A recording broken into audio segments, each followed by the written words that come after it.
resuming from what we did yesterday, we were talking about the halachos about teaching Maaseh Merkavah and Maaseh Bereishis, right. And we were doing the Mishneh and Chagigah. So just to say it again, I'm actually just going to say the whole thing that we did yesterday in English, just to rev up into what we did. So the Mishnah says we don't expound on arayos, which the Rambam said is the secrets of arayos, with three, meaning with three students, right, and one rav, and not with the Maaseh Bereishis with two, meaning you can only teach it to one. Not the Merkavah even with one individual, unless he is wise and understands with his own mind. And anyone who gazes at four things, it would be better if he never came into the world: what is above, what is below, what is in front, and what is in back, or what is before and what is behind. What is before and what was in back, however you want to say it.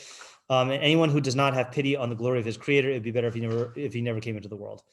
So then we have the Rambam. So the Rambam says, we don't, I'll just, I guess, summarize the points. So we don't expound on the secrets of arayos with three, because the Rav and one student will get caught up in the discussion, and the other two will discuss among themselves. They'll rule leniently, both due to the fact, they'll rule leniently because of the taiva that people have in this area, and it's also very serious. Okay, fine. So that's arayos. Then we got Maaseh Merkavah and Maaseh Bereishis. So Rambam says that we already explained in the introduction to our compendium, the masses, it's impossible for them to understand these things properly, and we therefore only transmit it from one to one, and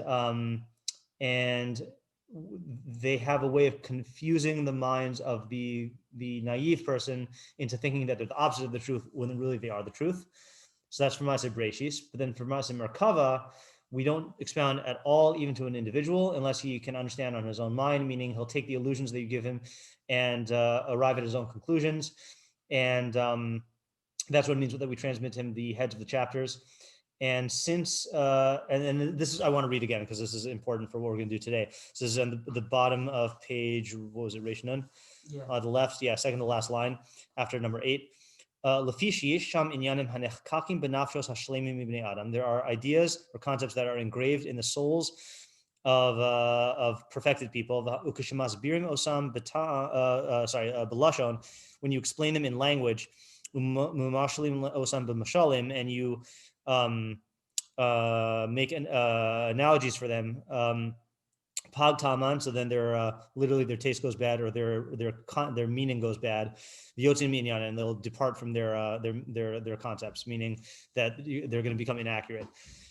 So that's really why you can't. So like Isaac said yesterday, it's not just that we don't teach them to one person, it's that we can't, because if you tried, it would get messed up. Right. Okay, then he defined the two subjects. Maaseh Bereishis is the physical sciences, which we said, what exactly is that? Is this, the line between what we study in science and like what the Rambam considers Maaseh Bereishis? And Maaseh Merkavah. Can I just ask a quick question? Yeah. So just on that previous point about the fact that you can't say it over to a person. Yeah. Does that mean like you can't talk about it at all? Like, let's say like two people already know it. Like, are they then able to talk about it, or is it like just the first knowledge has to be on your own? It seems like you can't talk about it explicitly either. It seems like the most you can do is give each other these ramazim, these illusions, or these rashi prakim. And like the best model of that really is the Rambam in his Chumash commentary, where he will, when he's talking about like al derech ha'emes, which is his code word for things that belong in the subject of Maaseh Merkavah, or sodos of the Torah, secrets of the Torah, that he'll say that you can, if you're familiar with the area and the knowledge, then these will have meaning to you. But if not, then there's no way to figure it out from what they're saying. So it sounds like from that's the model of how you would talk about it, and sounds like the Rambam saying you can't talk about it explicitly. Wait, so even if, let's say, two people know this, it would seem, according to this, that you couldn't sit and have a conversation. Exactly. And I would not get that from the Mishnah. The Mishnah sounds like it's when you're teaching it to a student, but from the Rambam, it sounds like he's saying that it's impossible to talk about them and maintain accuracy, Yeah. And this is why it's such a, not to get into what is commonly all lumped under the heading of Kabbalah, right? But that's what this, at least when we talk about the areas of Kabbalah that were given over at Sinai, it is Maaseh Bereishis and Maaseh Merkavah. And this is really where you get into a lot of questions in subsequent attempts to write down teachings that are from this area. Okay, meaning that like how much can you actually write down? And like, let's say you see something that is, like there's stuff in the Zohar that is that at face value is heretical. So like, do you say that is a representative of like an illicit attempt like to write it down and therefore like it is it is heretical, or it's inaccurate at the very least, or are those just a form of illusions and Rashi Prakim, and that's and then questionable whether writing it down is fine, but like the illusions, like again, like the Rambam wrote down these illusions, he didn't see any problem with that. We're not saying illusion with an I, we're saying with an A. Yeah, remez. Yeah, good question. Yeah, the false ideas are illusions. Yeah, but yeah, so it's hard to know like what like the Rambam himself said by Maaseh Bereishis is that the nature of these areas is that if you explain it to someone who's simpleton, he'll think that it's the opposite of the truth when really it is true, Right. So it's very, very treacherous areas, which is kind of why I want to skip in the Rambam in the Mishneh Torah today to do something, but after we finish this. I have another question. Yeah. If it's so if you can't even talk about it and it's like so hard to maintain the Masorah, like obviously it was lost according to the Rambam. So like if it's so difficult to maintain the Masorah, then what is even the point of the giving over this knowledge to begin with if it's not going to last? Like by definition it can't last, or very, very difficult for it to last. All right, so that's a good question. You think in the framework I want to answer it. I mean, the underlying premise that we established last week is what's the purpose of truth is to know that it's true, right? So like, if we're starting with the premise here that knowledge is valuable per se, and that the only purpose is to know it, then it doesn't matter whether this is knowledge that is knowable to 1 million people or to one person. It also doesn't matter whether this is, this makes it down the Masorah for 100 years or for 1,000 years or for 10 years. Knowing knowledge itself is valuable. And look, you could almost ask, what's the purpose of God showing Moshe Rabbeinu the Yugam Midos when only Moshe Rabbeinu saw it? You could say, well, what's the point? He can't even pass it on to anyone. It's not even like it's going to get lost. He can't pass it to anyone. So the point is that it's knowledge. And for Moshe Rabbeinu, then that's what we are. We're telling Elokims, and like that is the primary value. So as long as it goes, then it can go. And like in terms of the question, I know this is not what you're asking, but in case someone does have this question of like, why is it almost like a question like, why does the knowledge exist if it's so tenuous? That's almost like saying like, I mean, again, I know that's not what I was asking, but like, that's like saying, if there's no way for a human being to know how many stars there are in the universe, then why is there a number? No, it's just like there's certain knowledge that is, but knowledge by its very nature is this is what we're gonna do in the more Nevuchim today, is like, some of it is way more abstract and difficult to grasp than other areas. And like, there will be certain areas of knowledge that like few or one person can get. And like, that's it, Yeah. It doesn't take away its value. It doesn't take away its value. And look, like, exactly. And like we said with the angels, and like we said in our tefillah shiur this week, there's knowledge that's not accessible to humans at all, that only the malachim have it, Right. So, and so for them, it's great. And for us, it's out of our reach. Right. I guess my question was not that second thing, but yeah, I definitely know it's not the second thing. Yeah. Yeah. But I guess like the Torah doesn't give over all knowledge, right? Like, let's say like relativity. I mean, it might have been, but I don't know. There's some area of knowledge that's knowable to humans, but wasn't given over by the Torah. So I guess. Right. Oop. Zev just dropped out. See, you went into the wrong area of Kabbalah. Yeah, cut off. Yeah. So now I'm in conflict. Do I answer his question when he's not? No, I guess let me wait. And if I have an answer, but I'll wait. I don't want to like. All right, I have a different question. Okay, sure. Go ahead. Is there any context in which you're allowed to talk about or discuss or read or write down this area of knowledge? That's a good question, right? Because you have the Ramban who did that in his way that I mentioned, and then the Rambam. The Rambam said you can't do it, and then he kind of does it with the Moreh. Yeah, that's what I was going to say. The Rambam does it in the Moreh, and he explains himself in the preface to the third book. So that might be a good idea for us to look at there. And again, he's clearly not trying to write it down accurately. He is trying to do something akin to this Rashi Prakim, but we'll have to see what it is if we're interested in that.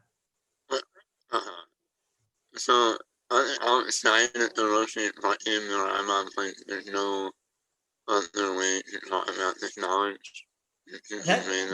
Based on this source, that's what it sounds like he's saying. That there'd be no way to talk about it without it being. So how is someone supposed to know that they have the information? That's what we said yesterday. Yeah, is that how do you know that you got it correct? That's one of the problems here, because you can't confirm it. And that itself is a raya that you clearly can't talk about it, because if, like, let's again, one of the things that we're going to refer to today is the Arba Shenichnas of the Pardes, is the 4 people who went into this area, and like, if it was such a simple thing that, like, you could talk about it. I mean, maybe you can say that they didn't really have anyone to guide them. I mean, they talk about it with a Rebbe. I mean, I don't know. I mean, I guess that's not really a raya. You could say that they, that they made a mistake and clung to it, but. Yeah, that seems like it's an inherently perilous part of this subject. Wait, so sorry, I cut out. But what did we say about the fact I didn't answer your question. I was okay. All right. Yeah. So your question was that. Sorry, just spark my memory again. Oh yeah, no, the Torah doesn't give over all knowledge. Oh yeah. So best answer that I can give for that is the answer that. Let me just see if I can pull this up on the screen. If not, then that's fine. Hold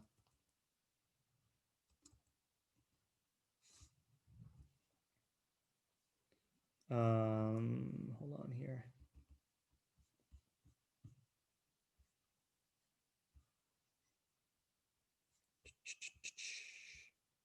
Yeah. Okay. So sharing this here. Okay. Yeah, so the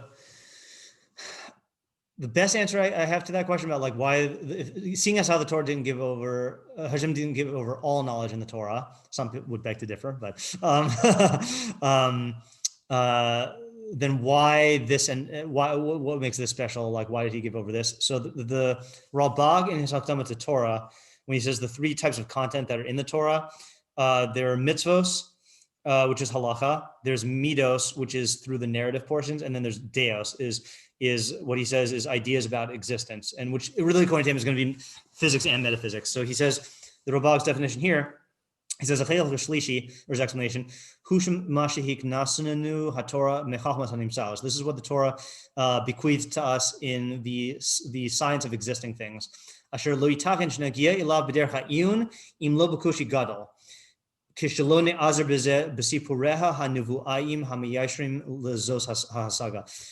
these are ideas that we could not arrive at through our own investigation, except after great difficulty, which without the help from prophetic accounts, which guide you to this knowledge. So my understanding of the Ralbag is he's saying that there are certain ideas, I think we even mentioned this in the shiur then, there are certain ideas that you could arrive at through your own investigation, but it would be extremely difficult. It would take an extremely long time. Human lifespans are short. There are a lot of perils along the way, like a lot of pitfalls that you can fall into and get wrong answers. And the example I gave, which I think is really good, is, we Jews knew that the universe had a beginning thousands of years before mankind finally arrived at knowledge of the Big Bang, and they had a lot of falsehood along the way and a lot of problems and a lot of dead ends, which didn't look like dead ends. So I that's the best answer I've seen, which is that, like, there are the areas of Maaseh Merkavah and Maaseh Bereishis that could be known through iyun. Then it's like a jump start in the sense that God gave over the Masorah so that the knowledge is out there and accessible to those who are ready for it. And that's like, saving a lot of time and mistakes. And then there might be other areas of knowledge that there would be no way for us to know it without nevuah. And there, I don't think you need to ask the question. They're like, because the only way to get it is through revelation, Yeah. Good question though. Okay, so let's go back to our Mishnah in Chagigah. Okay, so we left off. He said that everyone wants to know these things, even no matter whether there's a fool or a chacham. This is in the right column after footnote 12 in the text. It's known that everyone in his nature wants to know these things, whether he's a fool or a chacham. Okay, sorry, we read that. That was saying that the first clause in the Mishnah, the clause in the Mishnah about the looking at four things is about Maaseh Bereishis, and the one looking at Maaseh Merkavah is anyone who doesn't have pity on the glory of his creator is Maaseh Merkavah. So now he's going to explain that because we didn't do that yesterday. So he says, "V'ratui lo ki'ilu lo bala olam." Is that where we're at? No, I just want to go actually. V'amar. V'amar b'hartas hamashlit hamachshavta u'misbonin b'inyanei ha'elokus b'dimyono ha'pashut mibli sheyis ale b'shalvei hamadaim. So it says regarding a person who exerts his thought and contemplates these divine matters in his simple imagination without ascending the levels of knowledge. It says, someone who doesn't have pity on the glory of his creator, it'd be better if he never came into the world. Okay, pirusho, this is new now. This means, min ha'enushus v'heyoso min mishar mine balei chaim tov l'metzius me'asher heyoso adam. His absence from humanity and his being another species of animal would be better for existence than if he were a man. Okay, it'd be better off if this guy were a dog. The simpleton who thinks about these things without going through. Exactly. It'd be better. So in other words, it's not just that he didn't gain. It would be better for existence. It's interesting that he says it's better for existence. Right. That it'd be better if he were not a human. Oh, I guess because maybe this guy thinks on ideas and then gets the wrong ideas and then spreads wrong ideas. So that's the question here is like if it was a question of spreading ideas, then I could see how it affects the species, it'd be bad for the species. And if that's what he's saying, then that's a good explanation. But if it's just that he is corrupting his own intellect, then I don't know why the Rambam would say it's better for existence, better for him certainly if he never came into the world. But it's totally a possibility. I just haven't seen the Rambam say that. Right. He says, now he goes on and elaborates, and this is a beautiful explanation, beautiful and horrifying. He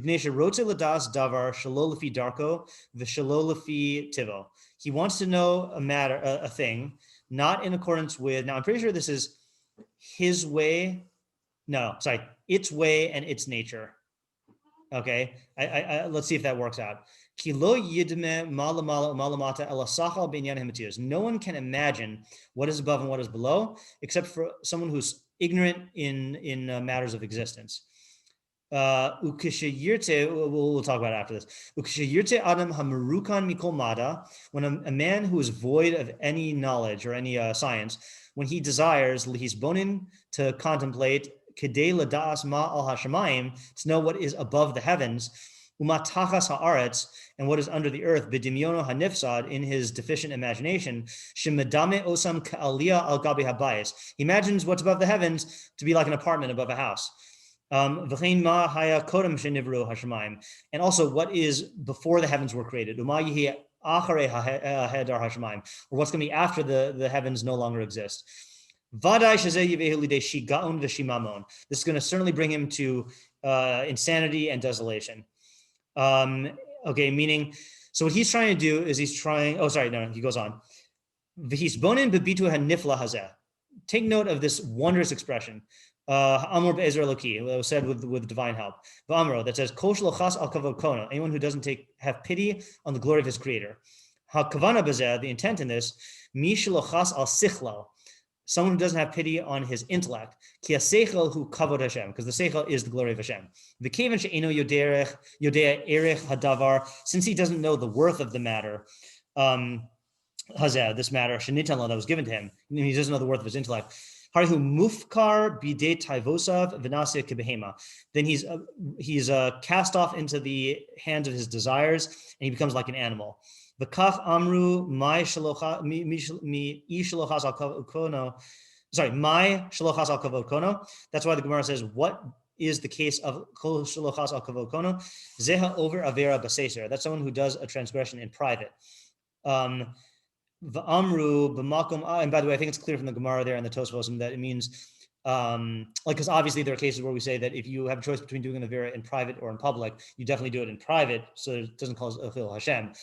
Here it's criticizing him because he does it in private as if no one sees him. Yeah.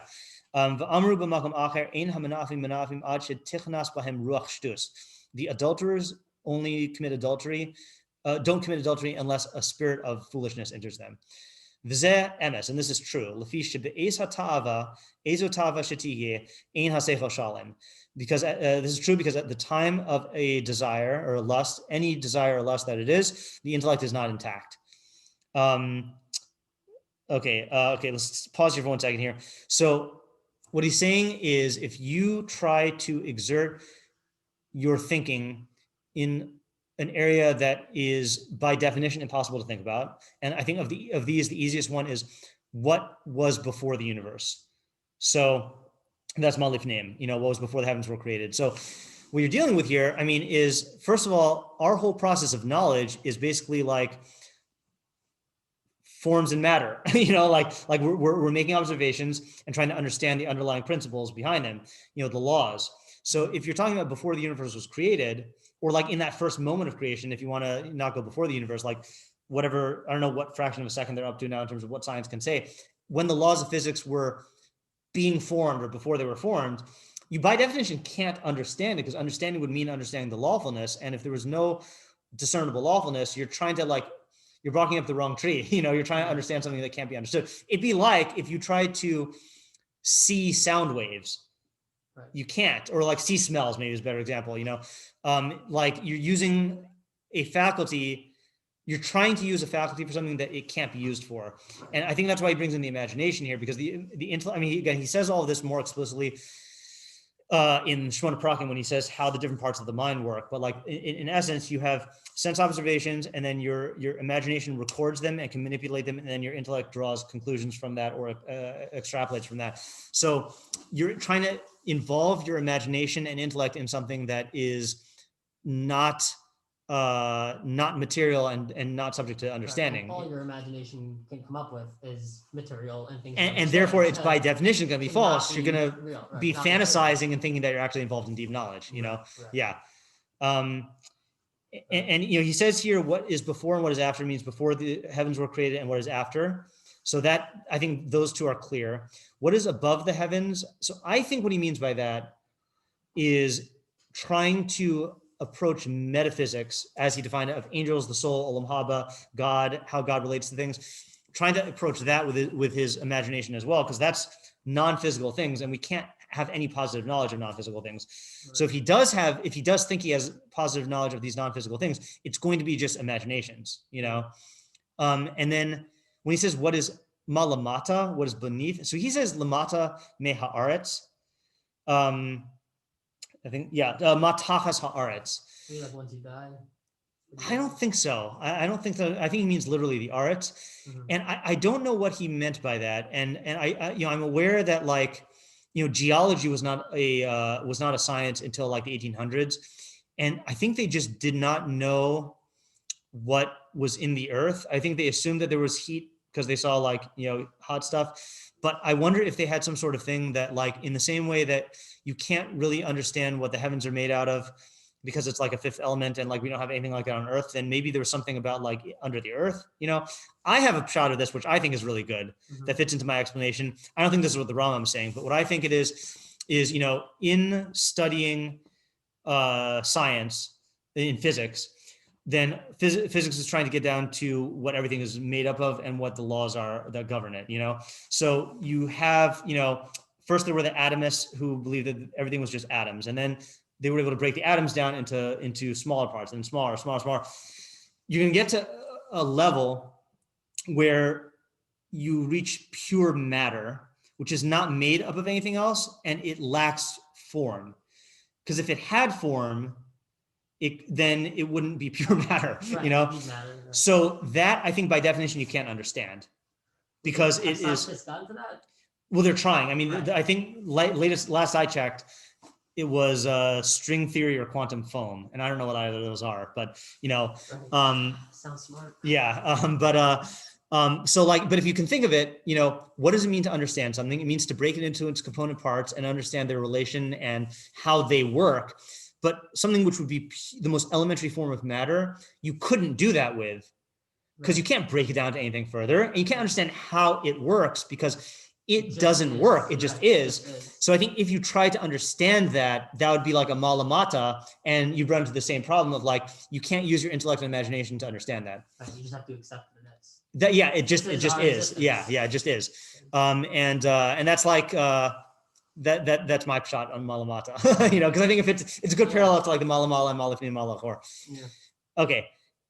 Now, interesting thing about what we just read in the Rambam is he segued from trying to apply your mind to something that can't be understood to, it seems like he's going back and saying why you'd be better off being not being born and being an animal. And he kind of pulled a fast one, went into people committing adultery, and you only commit adultery when you have a ruach shtus interview, people who do averos in secret because they think that they're not being watched, and like your intellect is not intact when you're overpowered by a taiva. I mean, it starts like the most extreme examples, I think, of like animalistic behavior.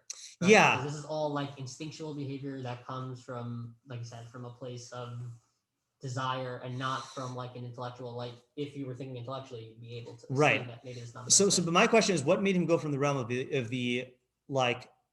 learning and like the theoretical into the realm of the practical and living like an animal? Right. Like the Mishnah does not talk about action. That's the thing. The Mishnah talks about learning and teaching, you know? So like, how did he get into that? And it's possible that when he said earlier, it'd be better off it'd be better off for existence if this person were not a man. It's possible he's saying that that there is some connection between misapplying your intellect and giving free rein to your taivas. Like he says, like your mufka, since he doesn't know the worth of the thing that was given to him, then he's mufkar biya ta'avosav nasa gebehema. And the raya for the fact that there is a relationship is there's one isser in Torah which addresses both of the parts equally, which is lo sasuru achre levavchem achre einechem, which means don't try to think about areas that are beyond the reach of your intellect in areas of the Yesodos, which could lead you to heresy, and don't indulge in fantasizing in an instinctual animalistic way. And it's the same losase, you know? So like there's got to be some relationship between that. It's just unclear what the Rambam wants us to get out of this, like why he had to go into this. Also, it's interesting that maybe the Rambam mentioned this, but that the Mishnah is also talking about arayos. Like it's not just the Rambam. Oh yeah, that's also true. You're right. You're right. I misspoke. Even though that's in the framework of teaching and learning, there we are concerned about leading to action. And you're right. Maybe the Rambam is tying this back, even though the Mishnah does not say that someone who darshans the arayos b'shlosha, it doesn't associate that to like not coming to being better off not coming into the world, or like but maybe you're right. Yeah. Oh, so this is the last thing he addresses. Let's look at this then, because he explains why this is here. Oh, maybe that's answering the question that I was wondering yesterday. What's this doing in Chagigah? So he says, mentioning it here, Lafisha Amar Le'el Hein Hein Gufei Torah, because it says these are the Gufei Torah, which is like the part of the corpus of Torah, I guess would be the way to translate it. I don't know what it means though. If you just look in the previous page, the end of the last Mishnah says, of the last parak, says, Heter Nadarim Porkin Ba'avir, V'ein Lahen Al Mashi Yismechu. Hilchos Shabbos, Chagigos Ilos, Ki Hararim Tluyim B'Sa'ara. That's a famous phrase, right? The halachos of Shabbos are like mountains hanging by a thread, you know? Mikra muat v'halachos merubas. There's only a little bit of scripture and a lot of laws. V'hadinin v'havodos v'ataros v'tmeos v'arayos yesh len al mashi yismechu v'hein hein gufei Torah. So I don't know the context of that well enough to explain it, but he's saying that since it was talking about gufei Torah, then let's see what he says now. Since it was talking about gufei Torah, now it's talking about the things that are the foundations of gufei Torah. Ukvar he's hiru b'talmud milalamdam barabim. The Talmud already warned us from teaching this in public. Umana'o mizeh me'od, and prevented us or cautioned us against this a lot. V'tzivu shehei adam melamed osam la'atzmo be'atzmo. Wow, that's even more restrictive language. It says the person should teach them to himself by himself. V'al yavru mimenu l'zulaso, and not give them over to another person. V'samchu es zeh lama amar shlomo b'inyan zeh al derech mashal davash v'chalav tachas leshonech. That's what we read yesterday. It should be like honey and milk under your tongue. Yeah, so don't talk about it with people. Yeah. Yeah. I don't know. Yep. It's a tough one. It is. Okay, so before we do the more nevuchim, I thought, even though it pains my neurotic nature to go out of order, I think we need to read his treatment of Maaseh Bereishis in the Mishneh Torah. Not the particular, but his statements about Maaseh Bereishis in the Mishneh Torah. And then he has a few more statements about Maaseh Merkavah and Maaseh Bereishis. So let's look at the Mishneh Torah and go to Perek Daled. Let me open it up here. Perek Daled. It's going to be halacha yud in the standard editions. Oops, what did I just click on? I don't know if I clicked on something bad. Hold on. Zoom in. Okay, so he says, halacha yud. He says, Kol hadvarim ha'elu shedibru b'inyan zeh. So all of the things we said on this matter, which will obviously, when we do the bekius, we'll have to see what matter it is. Kimar midalihim. They're like a, I thought the phrase meant a drop in a bucket. I don't know what mar is here. Kamar midali, like something from the Kabbah says ketipa. Oh, interesting. Okay. Udvarim amukim heim, and they are very deep. So last time he said with the metaphysics, he said it's like a drop in the sea, right? Here it's like a drop in a bucket, so smaller. Udvarim significantly smaller. Udvarim amukim heim, and they're very deep. Of all enam komek inyan perik rishon v'sheni, but they're not as deep as the subject matter of the first and second chapters, which is metaphysics. Uber kol ha'elu hadvarim shebeperik shlishi u'revi'i hu hanikra Maaseh Bereishis. The explanation of all of the things in the third and fourth chapter is what we call the work of creation. The Chachamim also said not to expound on these things in public. Only to one person alone. Modim devarim elu u'melamdim osan. You can make them known to him and teach him. Now it's interesting because the Rambam explained why you can't darshan with the arayos in 3, and he explained why you can't give over Maaseh Merkavah even by 1. But he did not explain directly this case of why you only have to teach Maaseh Bereishis to 1 at a time. He kind of did when he said the Hamon can't get it, and that's why you have to do from 1 to 1. But he didn't like spell out like the catastrophe that could occur if you violated this principle. In other words, like, why can't I teach this to 2 people? You know? Right. Or I guess even more, you could say, what would be so bad if someone had like a little bit of a wrong idea about the sciences. Right. Versus like the other 2, those are very bad if you have a wrong idea. And if for a few days you think that, I don't know, the sun rises one way and really you're wrong or something. Right. You learn it later. Yeah. Like from this perspective, I don't think it would be the worst thing. Right. So sounds like the closest the Rambam came to addressing that was when he said that the Pesi who goes into Maaseh Bereishis without being capable of it will reject things that are the truth, thinking that they're the non-truth, you know? So I think that's the danger, is that you're right. Making a mistake in science is not disastrous, and it's inevitable in science that you're gonna get wrong ideas. But if there were a true idea that you regarded, like you filed away as a false idea, that would be like stunting your growth, you know? And like that's stunting growth is a different level of bad than having a particular bad idea. Possibly, yeah. So that was a good question though. Okay. Then he says, okay, next, Yudalef. Uma bein inyan Maaseh Merkavah inyan Maaseh Bereishis. What is the difference between the 2? Okay. So it sounds like he's asking what the difference is in subject matter, but that's not what he's going to say. Inyan Maaseh Merkavah afilu le'echad ein dorshim bo. That the inyan of Maaseh Merkavah, even to one person, you may not expound. Ela im kain hayachacham u'mevi midato, unless he is a wise person who can understand with his own mind. Nosin lo rosh prakim. You give him the heads of the chapters. Vinyan Maaseh Bereishis melamni oso liyachid. With Maaseh Bereishis, you do teach it even to one. Afal pi she'enu mevin oso midato, even though he can't figure it out on his own. Umudin also kol sheyachol leda midvar, and not only that, you teach him everything that he's able to know in these matters. So you go all out in teaching him. V'lama ein melamdin oso barabim. Why don't we teach it to the public? Fisha ein kol adam yeshlo das rachava lahasik perush uber kol hadvarim al burian.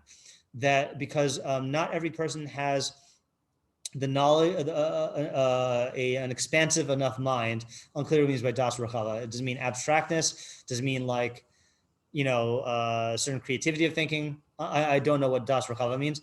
To grasp the explanation and clarification of these matters clearly. So that's why we don't teach it in public. But again, why one at a time? That he's not really answering. Maybe for the sake of thoroughness, but I don't know. Okay. So then. Okay.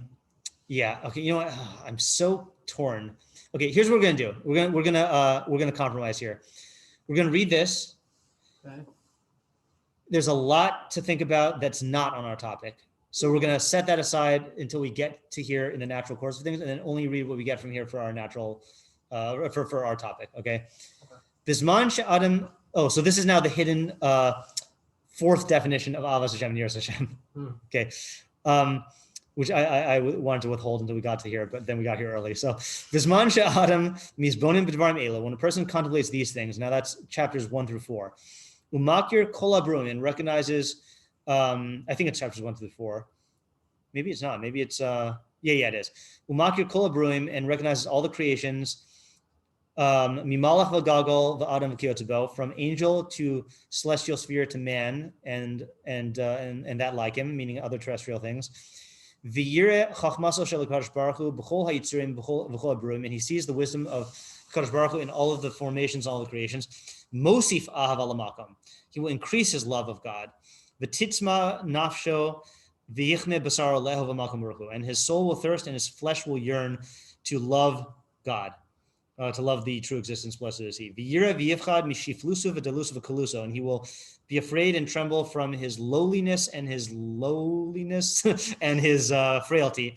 Kesheya'aroch atzmo le'echad mehagufos hakadoshim hagdolim. This is a weird thing. When he compares himself to one of the holy and great, or the transcendent and great bodies. Now that's talking about the celestial spheres and planets. And all the more so when he compares himself to one of the pure forms that are separate from material, that are not attached to material at all, and that's the angels. V'yimtza atzmo, and he'll find himself shu kichlima lebusha uchlima reik v'chaser. He'll find himself to be a vessel filled with shame and humiliation, empty and lacking. Okay, we're not going to touch that now. There's a lot to think about there. Okay, then he goes back to our topic. The content of these 4 chapters in these 5 mitzvos. 5 mitzvos. Yeah, 5 mitzvos. Right? Is Anochi lo yeh lecha yichud Hashem avos Hashem yiras Hashem. Heim shechachamim harishonim korin osan pardes.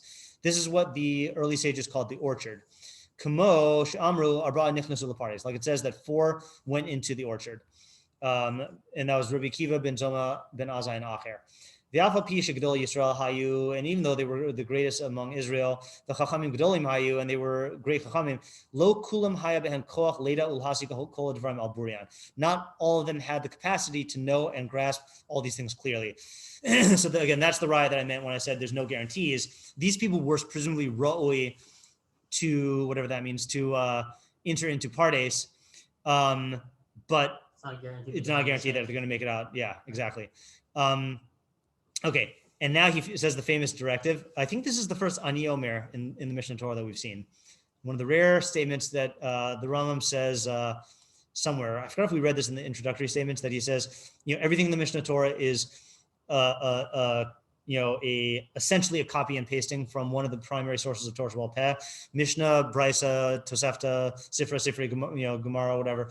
But when he says Ani Omer, that's him like weighing in with his own statement, his own opinion. Ani Omer she'ein roy lehi tile b'pardes ela mishin nismala kreso lechem basar. I say that it is not proper to take a stroll in the orchard unless you are someone who has filled his belly with bread and meat. The lechem basar zeh, and this bread and meat, who leda beur ha'asr v'mutar v'kiyotz behen mishar mitzvos. This is to know the explanation of the prohibited and permitted and other things like that from among all the mitzvos. So essentially, the Mishneh Torah. Ve'alva pi shedvarim elu davar katan kar osam chachamim. Even though the sages called this a small matter, shari amru, for they said chachamim amru chachamim davar gadol Maaseh Merkavah davar katan havaya dabai v'rava. They said a great matter is Maaseh Merkavah, and a small matter is the arguments of Abai and Rava. Nevertheless, it is proper to precede them to them, meaning to precede Davar Gadol with Davar Katan, to precede Maaseh Merkavah with halacha and mitzvos. Okay, now 2 reasons. Shehin miyashvin da'ato sha'adam tchila, they settle man's mind first. The ode, and furthermore, they are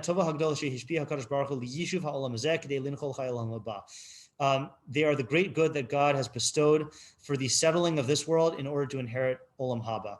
The Efshar Sheyidayim Hakol, and it is possible for everyone to know them. Gadol v'katan ish v'isha balev racha v'valev katzar. I don't know if Gadol v'katan means. I don't think it means adult and child. I think it means someone who's great and someone who's not great in Chachma, man or woman.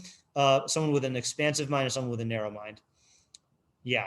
So that's something we're going to wade into when we do the Mishnah, the more Nevuchim in a little bit, because that's talking about what you need to do to prepare before you enter into these areas. But just noting here, the way that my Rabbi Sachs, Rabbi Yoni Sachs would always emphasize is the learning about the mitzvahs serves 2 purposes: Yishuv Hadas and Yishuv Ha'olam. And keeping those 2 categories in mind is something that we'll have to figure out what that means as we go. Right. Yeah. Right, because he said that like, what was the word to use? That it's calming for a person? Yeah, so miyashiv datal sha'adam. The question is, what does that mean though? Like, is it calming? Does it mean, does it mean preparing your actual intellect?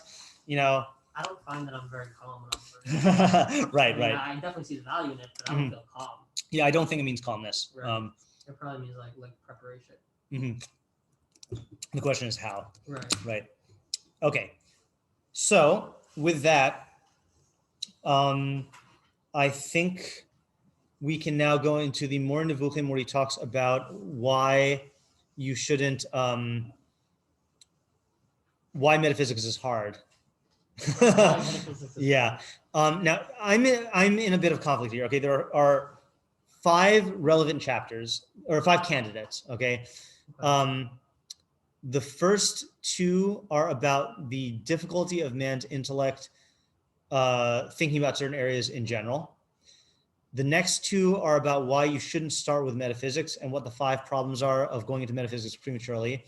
And then the last one is how the Rambam could write Maaseh Merkavah given everything that he said. So I think the most thorough thing would be to go through all of them. Right. But I leave it to the group to vote on what we do. 2 things. I'm happy to do all of them, but I think it's going to take at least a week, probably more, Right. if you want to actually understand it. Right. And if we only do one of them, I would like to do the last one. Okay. So you know what? That's a good consideration. I think we should do the second 2 and the last one. Yeah. But that'll also probably The last one is also short. So let me just see how short it is, because maybe we could do the last one today, and then I'll think about it over between now and then to see. Yeah, let's do the last one now, because I think we could actually do that one today. And unfortunately, I didn't make a. Oh, you know what I can do? Hold on, I'm gonna really quickly whip up a PDF. Actually, wait, Chaim, do you have a copy of the Shlomo Pine's More Nevuchim that you can use? I do. Okay, I mean, you don't have to get it, but like, You don't have to get it if you want to, but I just, I just forgot to make a PDF before this, and Yeah, no, so I don't have mine. Oh, is okay. it volume 1 or 2? I don't know It's which. in volume 2 in the Pines, and Alright, I guess I'll what do I'll do. that in a minute. Okay, so you know what I'll do? I'll put the Hebrew on the screen so that we can have the Hebrew in front of me and the English here. What chapter are we in? So this is going to be in that edition. It's on page. So there's no actual page number, probably in order to hide it from people who are not ready. It's on page 415. So there is a 416. So just turn to the page before that. Okay. This is the preface to book 3. Yeah, and I'll put this on the screen here. I'm just going to pause it while Chaim gets his. Okay, so this is the Rambam's Hagdama to the third chaluk of the Moreh and Muchim. I'm going to keep the Hebrew on the screen, but I'm going to read it in the English. We've already. Oh, you see, he starts off, by the way, with B'Shem Hashem Kol Olam. Oh, not in the online version, but in Shalom Pines. Yeah. Okay. We've already made it clear. Oh, you got a case. Good. Very good. All right, we have already made it clear several times that the chief aim of this treatise is to explain what can be explained of the Maaseh Bereishis and the Maaseh Merkavah, with a view to him for whom this treatise has been composed. So he's explaining it, but only for the person who is fit for the treatise, which he says the qualities of that person in the very beginning. Wait, just a question. I know he didn't really say much yet, but is I see he translates here the account of the chariot or account of the creation. So which would you say Maaseh is better translated as account or as something else? Because I've heard different translations. I like translating it as the I don't know, actually. I haven't thought about it. I don't know. Okay. I mean, it is an account, but it's also about a phenomenon, and it's hard because Bereishis was an actual thing that happened. The Merkavah was a nevuah, so like, I don't know if that makes things more difficult. I'm not sure. Okay, we've already made it clear that these matters belong to the Sisrei Torah. That's the Hebrew, the secrets of the Torah, mysteries of the Torah. And you know that the sages, may their memory be blessed, blame those who divulge the mysteries of the Torah. They, may their memory be blessed, have already made it clear that the reward of him who conceals the mysteries of the Torah, which are clear and manifest to men of speculation, is very great. At the conclusion of Psachim, when speaking of the signification of the dictum, for her grain shall be for them that dwell before the Lord to eat their fill, and the, what is that? Oh, that's okay. That's not li mechase atik. They say, for him who covers the things revealed by the Ancient of Days, namely the mysteries of Torah. I'm not familiar with that dictum. Okay. Understand the extent of that towards which they give guidance, if you are those that understand. They have already made it clear how secret the account of the chariot was and how foreign to the mind of the multitude. And it has been made clear that even that portion of it that becomes clear to him who has been given access to the understanding of it is subject to a legal prohibition against its being taught and explained except orally to one man having certain stated qualities, and even to that one, only the chapter headings may be mentioned. This is the reason why, and here's his statement, this is the reason why the knowledge of this matter has ceased to exist in the entire religious community, so that nothing great or small remains of it. Okay. Hold on just a second. I'm just going to scroll up on the screen. And it had to happen like this. There you go. It's destined to happen. Only a matter of time. Right. For this knowledge was only transmitted from one chief to another and has never been set down in writing. If this is so, what stratagem? That's funny. I never noticed he says it has never been set down in writing. Let's just see what that is in the Hebrew here. Lo nichtav klal b'sefer. Lo nichtav klal b'sefer. It has not been set down in writing. Yeah. I mean, I guess that's the Zohar. I find it a little ironic that he says part of the reason it was lost and it never be written down, but that was the intent of Torah there. So. Right. That's I'm not really sure what that means, but okay. Yeah. I mean, given what we read in the פירוש Mishnayos, then that kind of explains it, that it can't be written down. Like it wouldn't survive if it were written down. But the fact that he's not invoking that, right? Yeah. Okay. If this is so, what stratagem can I use to draw attention toward that which may have appeared to me as indubitably clear, manifest, and evident in my opinion, according to what I have understood in these matters? So there's another important thing here, which is that, I don't know this for sure from my own firsthand knowledge, but Rabbi Chait in a shiur on Kabbalah said that the Ramban held that you can only get knowledge of Maaseh Merkavah and Maaseh Bereishis through revelation, and you can't figure it out on your own.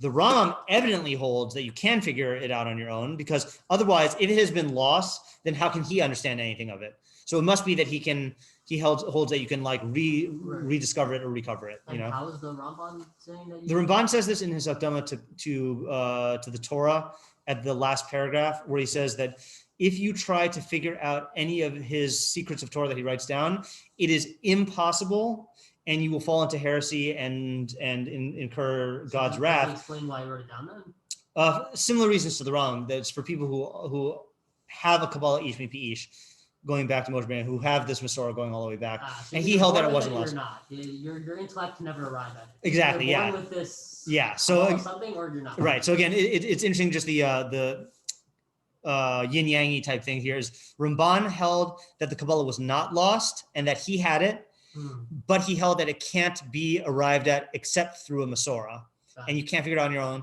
Rambam held that the Kabbalah was lost, but you can arrive at it through your own intellect. Yeah. Okay. So then he says, if this is so, what stratagem can I use to draw attention towards that which may have appeared to me as indubitably clear, manifest, and evident in my opinion, according to what I've understood in those matters? On the other hand, if I had omitted setting down something of that which has appeared to me as clear, so that the knowledge would perish when I perish, as is inevitable, I should have considered that conduct as extremely cowardly with regard to you and everyone who's perplexed. What's the Hebrew word that Chaf uses for cowardly?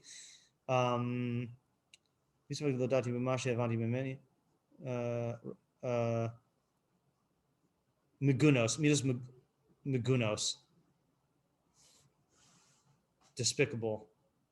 Unless that's nearly because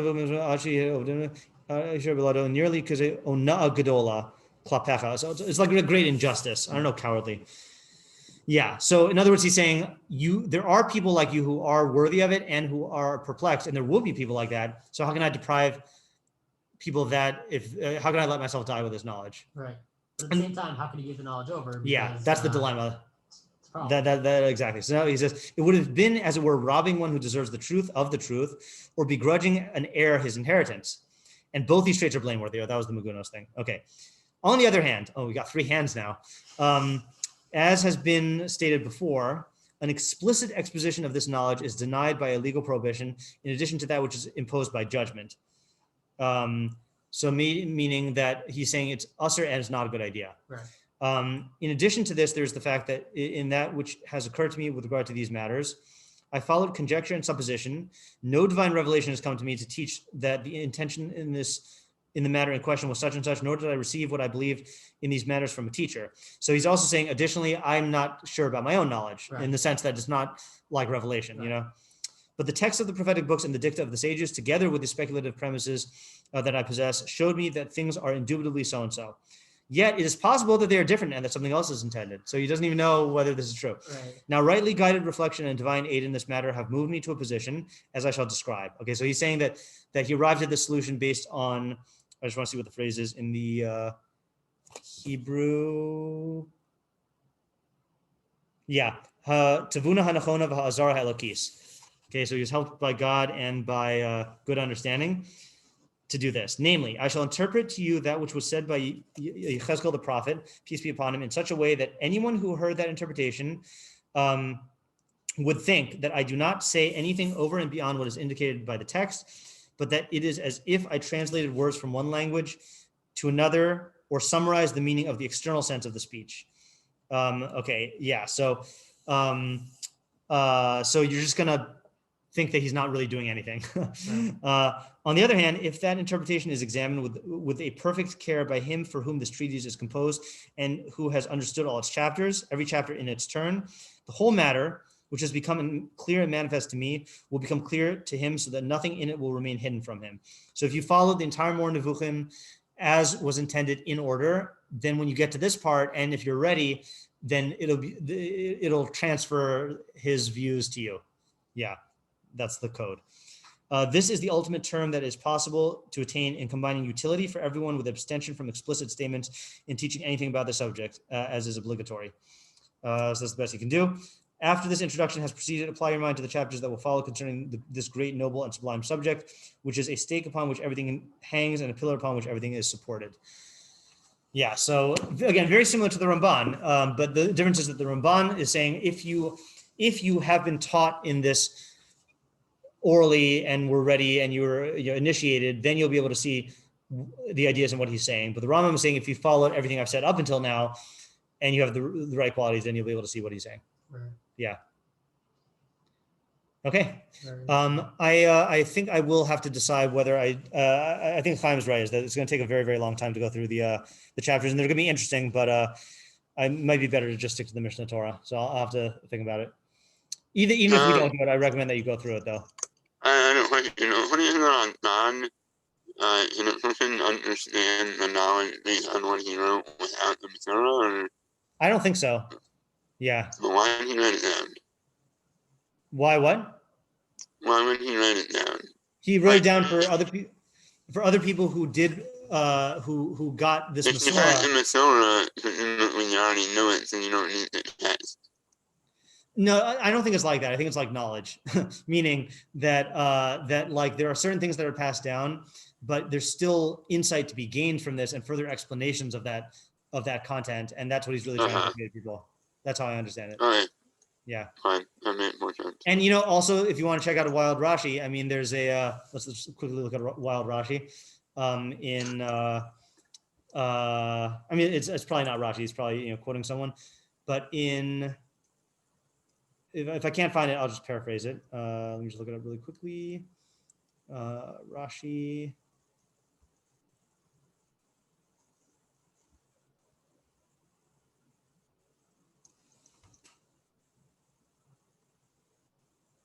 There's a Rashi somewhere that says on Koheles. Yeah, it's apparently not on the pasuk. I don't know where it is. That Koheles says everything that is hevel. Hold on a second. Actually, yeah, here's where it is. Hold on.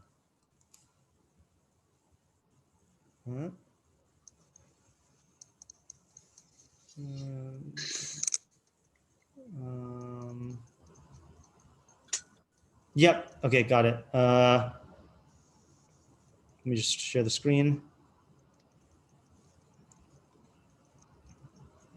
So this is in Koheles 1, 9.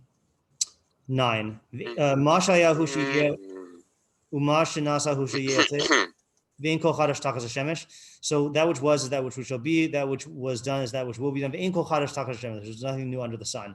Rashi says, "B'chol mashu lamed b'davar shu chalife hashemesh."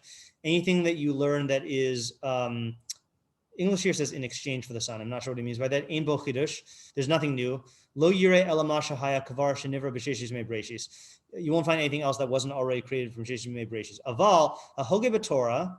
Someone who thinks in Torah, motiba tamid chidushe ta'amim. He'll always find new ideas. K'inyan shenemar didaya yirvucha b'chol eis. Dodeha yirvucha b'chol eis. Her breasts will sate you at all times. Mahadad hazeh, just like this breast or this nipple. Kolzman shehatinag mamash meshbo. As long as the baby sucks on it, mote botam, he'll find taste. So too with Torah. Chagigah, Shamar Rabbi Eliezer ben Hurknos, Devarim Shlo Shamatan Ozen mi Maaseh Merkavah. So Eliezer ben Hurknos says that there are chidushim in Maaseh Merkavah. Means that even if you can't understand it, like all of it properly, you can still understand some of it? No, opposite. Is that even if you understand, or not opposite, but even the knowledge of Maaseh Merkavah, which was passed on through Masorah, you can have chidushim in, just like you have chidushim in other areas of Torah. So it's the same thing. Like just to put it in terms of the answer to Chaim's question, like if Torah Sheba'al Peh was given at Sinai, so then what? Then does that mean that there's no chidushim? No, there's still chidushim, there's still insights, there's still elaborations. Like presumably that's what the Rambam was doing. He wasn't giving over the main content.